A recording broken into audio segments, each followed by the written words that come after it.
we are beginning to go into the third week of the counting of the Omer. And in that third week, YAHSHUA revealed himself again to his disciples. It's been some time between the last visitation and the second week into the third week. So the disciples are becoming a bit despondent, and they have gone back to Galilee. Remember, Miriam said for them to wait in Galilee because he was going to come and visit them there. And so they were hoping to see him again. But it's been some time. And so, as fishermen often do, they went a-fishing. And then was the seventh appearance. The seventh appearance of our Messiah. Afterward, YAHSHUA appeared again to the disciples by the Sea of Tiberias. That's the Sea of Galilee. It happened this way. Shimon Kepha, Thomas called Didymus, Netanyahu from Cana in Galilee, the sons of Saphat, and two other disciples were together. I'm going out to fish, Shimon Kepha told them, and they said, we'll go with you. So they went out and got into a boat, but that night they caught nothing. Early in the morning, YAHSHUA stood on the shore, but the disciples didn't realize that it was YAHSHUA. He called out to them, friends, haven't you any fish? No, they answered. And he said, throw your net on the right side of the boat and you will find some. When they did, they were unable to haul the net in because of the large number of fish. Then the disciple whom YAHSHUA loved, Yohanan, said to Kepha, it's the king.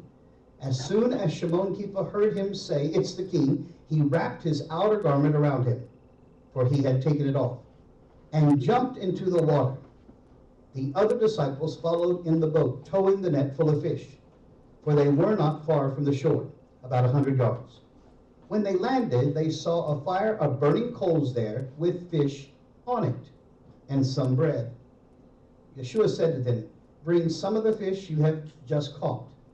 Shimon Kepha climbed aboard and dragged the net ashore. It was full of large fish, 153. But even with so many, the net had not torn. YAHSHUA said to them, come, I have breakfast. None of the disciples dared ask him, who are you? They knew it was the king. YAHSHUA came, took the bread, and gave it to them, and did the same with the fish. This was now the third time YAHSHUA appeared to his disciples, and the seventh in all, after he was raised from the dead. John 21, 1 through 14. As the disciples counted off the Omer, the days until Shavuot or Pentecost, which is called the counting of the Omer, King Messiah YAHSHUA kept appearing to his followers, teaching kingdom lessons. This is very important because he did not just leave. He didn't just ascend after the resurrection. He walked with us 40 days. Why? Because he wanted us to be very clear on what the kingdom was all about. We had a job to do, to go out into all the world and proclaim the kingdom is at hand. Now, he had just given orders to Miriam Hakbidal, Mary Magdalene, and the other Miriam to give to his disciples, do not be afraid. Go and tell your brothers to go to the Galilee, and there you will see me, in Matthew 28:10. This meeting is going to prove to be a very remarkable meeting. Here are the circumstances. The disciples had seen Messiah YAHSHUA during the second week after the resurrection. Now they're in Galilee. It's the third week since the Messiah promised to meet them there. Galilee was familiar surroundings. Most of YAHSHUA's ministry was done in the Galilee. The Yeshiva HaNetzarim was there, the College of Rabbinic Studies. for the Netzarim were there in Capernaum, Capernaum. It was training the next generation of disciples of Messiah. So it was only normal that the Messiah would appear here, where he first started. Rabbi Shimon Kiva had a home and a fishing business there. It was so lucrative that some of his pickled fish have been found as far north as Germany. Rabbi Shimon Kiva was not a poor man.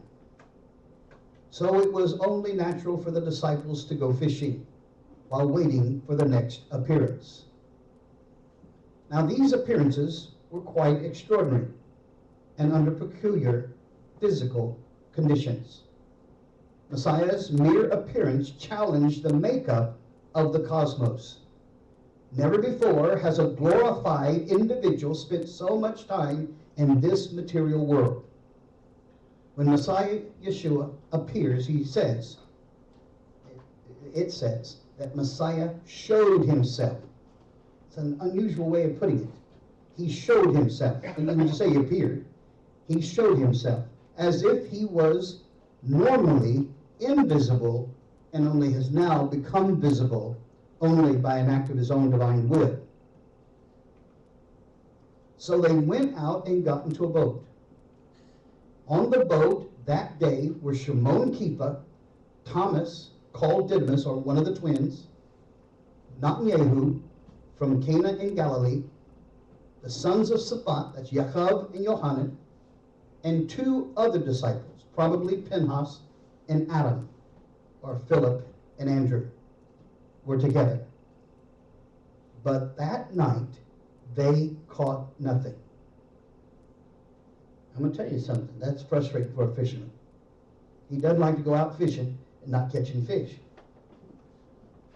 Especially professional fishermen.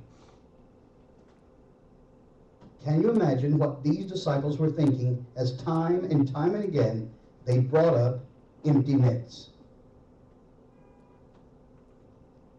Rabbi Kiva, that the world knows as Peter, was probably lamenting his fall, his doubt in his own character, his repentance, and the words of sweet forgiveness the Messiah spoke to him, restoring him to his former hope.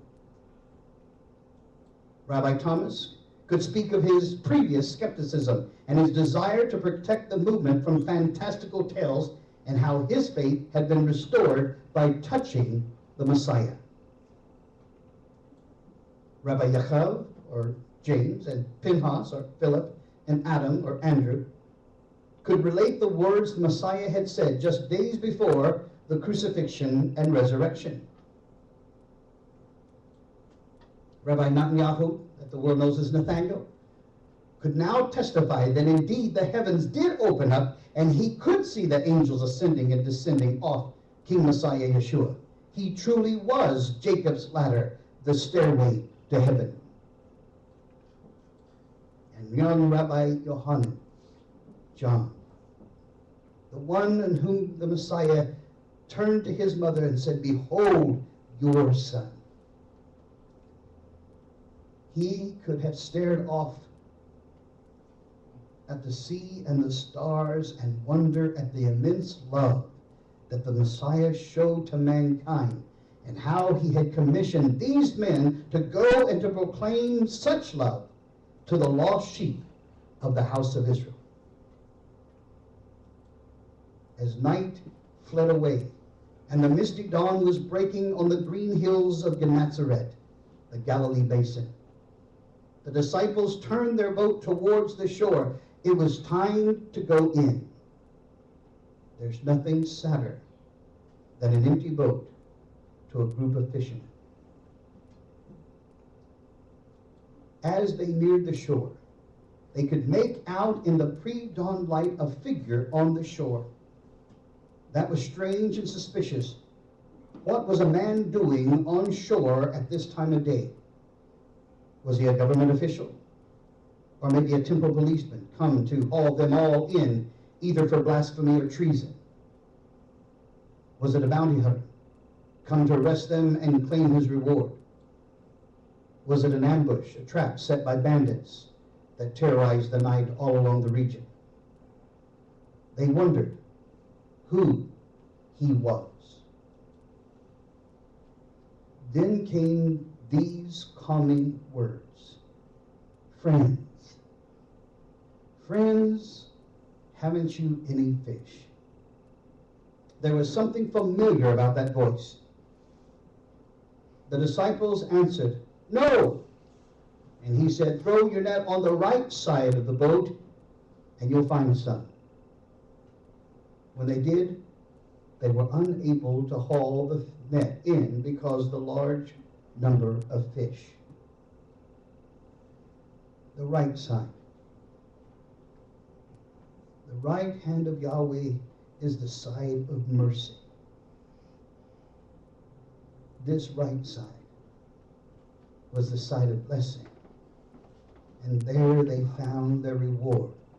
They found their fish. This must have reminded Rabbi Yohanan of a previous miraculous fishing expedition on the same sea with the Messiah before he could contain it. Rabbi Yohanan blurted out, "It's the king!" Rabbi Kiva heard Yohanan and couldn't wait on the slow sailing of the boat. He wrapped his talit around him and jumped out of the boat and headed for shore. The other disciples followed in the boat, towing the net full of fish, for they were not far from the shore, about 100 yards. Shimon Kiva got back into the boat and dragged the net ashore. In it were 153 large fish, but still the net didn't rip. When they landed, they saw a fire burning coals there with fish in it and some bread. YAHSHUA said to them, "Bring some of the fish you have just caught." As they took this all in, everything seemed so strange, otherworldly. They felt a sense of awe. Who started the fire? Where had the bread and the fish come from?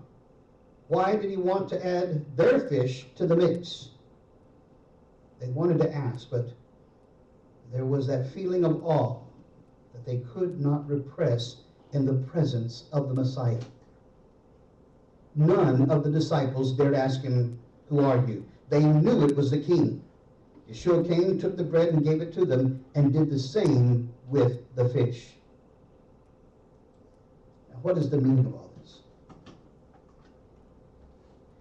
Most people see in the story an act of kindness. The Messiah, YAHSHUA, knew the disciples were tired. After all, they had been fishing all night. And they were hungry, so he started a fire and quickly baked some bread and caught some fish and cooked it for them, all the while giving them some great fishing ideas.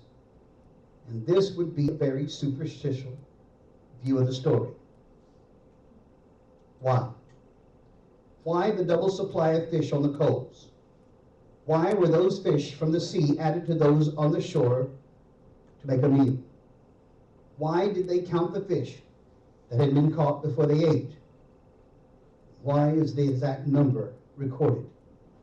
There's too much in this story for it to be just a fish story.